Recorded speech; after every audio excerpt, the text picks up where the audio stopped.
बिस्मिल्लाहिर्रहमानिर्रहीम। अस्सलाम वालेकुम। Welcome to Sam's healthy food and vlog. ठंडी ठार कुल्फ़ी खोए मलाई वाली।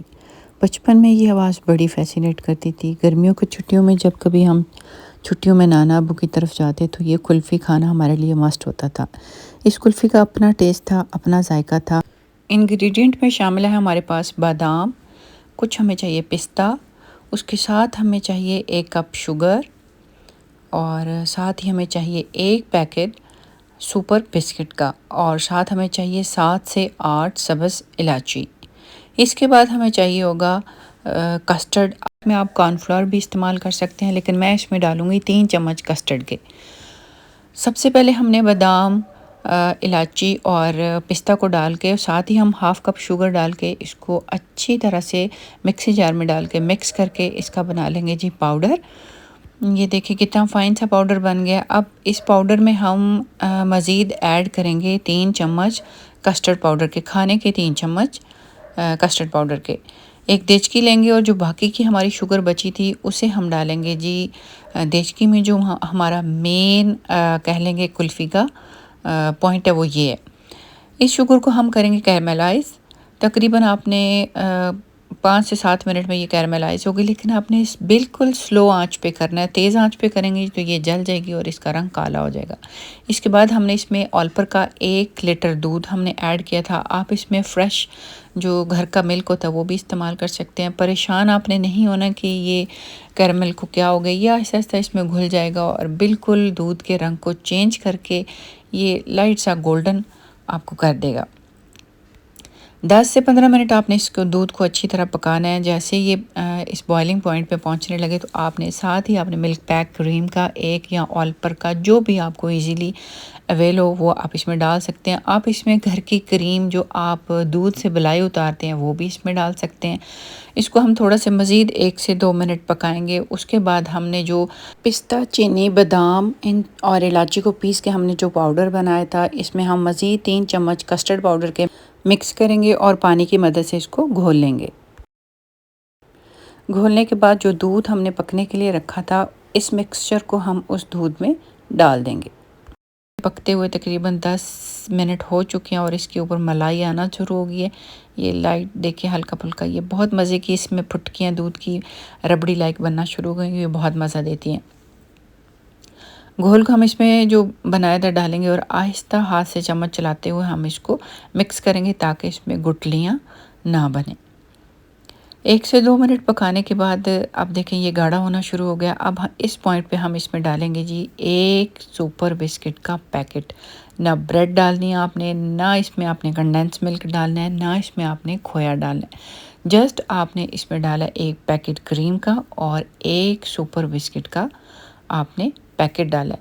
मज़ीद हम इसको 7 से 8 मिनट पकाएंगे और ये देखें ये आहिस्ता आहिस्ता थिक हो गया और ये एक पॉइंट आएगा कि तकरीबन 20 मिनट पकाने, टोटल 20 मिनट तक इसको पकाने के बाद इसका ये टेक्सचर आ जाएगा। ये अब कम्प्लीटली रेडी है। इसको हम तकरीबन आधे से पौना घंटे के लिए इसको ठंडा होने के लिए रखेंगे और उसके बाद हम इसको दोबारा जूसर के आप जग में इसको ब्लेंड कर लें या आप हैंड ब्लेंडर से करें। मैं इसको हैंड ब्लेंडर से ब्लेंड करूँगी और इसको इस हद तक ब्लेंड करूँगी कि इसका जो टेक्सचर है वो बिल्कुल क्रीमी सा हो जाए। 4 से 5 मिनट लगेंगे और देखें आप इसकी इतनी फ़ाइन और क्रीमी शक्ल निकल आई है कि ये बहुत देखने में इतना सिल्की है।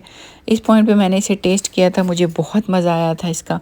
तो ये हमारा बिल्कुल हो गया रेडी। अब हम इसको जमाने के लिए डिफरेंट किस्म के मोल्ड्स, अगर आपके पास मोल्ड वगैरह नहीं है तो आप किसी भी ग्लास में, कप में या इस तरह के जो डिस्पोजेबल ग्लास होते हैं इसमें डाल सकते हैं। कोई परेशानी की बात नहीं है, कोई टेंशन की बात नहीं। आप सिंपल इसको एक डोंगा लें, उसमें आप प्लास्टिक का कोई भी डोंगा लें और उसमें आप इसको डाल के तो जमा सकते हैं। हमने इसको डिफरेंट मोल्ड्स में और इसमें डाला है। अब हम इस पर फॉइल पेपर लेंगे। फॉइल पेपर लेके हम इस पर लगा के उसमें कट्स लगाएंगे और देन हम इस पे कट लगा के जो हमारे पास स्टिक्स हैं वो हम इसमें ऐड करेंगे और उसके बाद हम इसको तकरीबन ओवरनाइट रखेंगे फ्रिज में ताकि ये अच्छे से जम जाए और एक कुल्फ़ी का इसका टेक्सचर हो जाए। यूँ करके आपने कट लगाने हैं। कट लगाने के बाद आप इसमें हम लगाएंगे स्टिक्स। ये कुल्फ़ी बहुत मज़े की है, बहुत हेल्दी है। बड़े बड़े फैंसी आप कह लें कि आउटलेट्स खुले हुए हैं, उनका अपना टेस्ट है, लेकिन जो टेस्ट इस कुल्फ़ी का है ओरिजिनल, बिल्कुल मज़े का, बिल्कुल इसमें मलाई का टेस्ट आएगा। आप ख़ुद भी खुश होंगे और आपके बच्चे भी इसको खा के बहुत खुश होंगे। ये हमारा हो गया रेडी। इसको हम अब ओवरनाइट के लिए रखेंगे फ्रिज में। ओवरनाइट रखने के बाद नेक्स्ट मॉर्निंग जब हमने इसको निकाला तो इसकी बड़ी फ़ाइन लुक हो चुकी थी। अब हम जल्दी से इसको करते हैं रिमूव और देन हम इसको करेंगे सर्व। सबसे पहले हम इस तरह करके इसकी फॉइल उतारेंगे। किसी भी कैंची या छुरी की मदद से आपने इसको कट लगाना है। सिंपली आप इसको यूं करके घुमाएंगे तो भी ये निकल आएगा। जी, फाइनली हम इसका रिमूव कर चुके हैं फॉइल। अब हम इसको आहिस्ता से निकालेंगे और यूं करके आपने इसको काटने के बाद हम देखें इसकी कितनी फ़ाइन लुक है। बहुत क्रीमी, बहुत लाइट वेटेड और बिल्कुल भी ये फ्रीज़ नहीं है, बर्फ़ नहीं है इसमें। जब आप इसको कट करेंगे, आप इसको फ़ील करेंगे तो इसका जो टेक्सचर है वो बहुत क्रीमी है। ये कुल्फ़ी बहुत मज़े की है, मेरे बच्चों को बहुत पसंद आई थी। आप भी अपने घर में ज़रूर बनाएं और अपने फ्रेंड्स एंड फैमिली को एंजॉय कराएं, क्योंकि छोटी छोटी खुशियाँ इनको शेयर करना चाहिए, सेलिब्रेट करना चाहिए। आज मदर्स डे था और मैंने मदर्स डे की सेलिब्रेशन के लिए, ये अपने बच्चों को खुश करने के लिए, उनके लिए मैंने ये कुल्फ़ी बनाई थी। मेरे बच्चों ने इसे बहुत इंजॉय किया और मुझे बहुत अप्रिसिएशन मिली। यूँ करके आप इसको गुलाई में कट करके रख के आप इसके ऊपर बादाम और पिस्ते बारीक कट करके इस पर छिड़क करें और इसको यूँ करके आप इसको सजा लें। अब हम करेंगे इसको टेस्ट और टेस्ट में ये वाकई लाजवाब थी। जी, यूँ करके हमने इसको कट किए। देखें, बिल्कुल भी आप इसमें बर्फ़ नाम की आपको चीज़ नहीं मिलेगी। ये क्रीमी है और बहुत यमी है। आप गुलाई में भी कर सकती हैं। सिंपली आप जो कुल्फ़ी की शक्ल में बनाया था आप उसको ट्रे में यूँ करके सर्व करें और इन पे बादाम वगैरह छिड़कें और अपने बच्चों के साथ मिलके इसको एंजॉय करें। Take a bite. Take a bite. मेरी इस रेसिपी को ज़रूर ट्राई कीजिएगा अपने फ्रेंड्स एंड फैमिली में।